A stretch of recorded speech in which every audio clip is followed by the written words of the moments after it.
സംസ്ഥാനത്ത് ആത്മഹത്യയ്ക്ക് വിധേയരാകുന്നവരിൽ കൂടുതലും പുരുഷന്മാരെന്ന കണക്ക്. 79% പുരുഷന്മാരും 21% സ്ത്രീകളുമാണ് ആത്മഹത്യയ്ക്ക് വിധേയരാകുന്നത്. കേരളത്തിലെ ആത്മഹത്യാ നിരക്ക് സംബന്ധിച്ച പഠന റിപ്പോർട്ട് പുറത്തുവിട്ടു.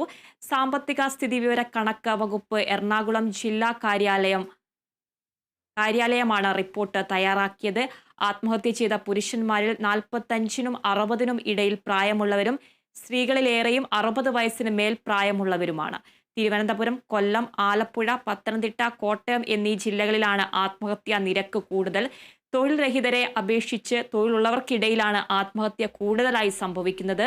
ദിവസവേതനക്കാർക്കിടയിലും സ്വകാര്യ സ്ഥാപനങ്ങളിൽ തൊഴിലെടുക്കുന്നവർക്കിടയിലുമാണ് കൂടുതൽ ആത്മഹത്യകൾ സംഭവിക്കുന്നതെന്നും റിപ്പോർട്ടുകളുണ്ട്.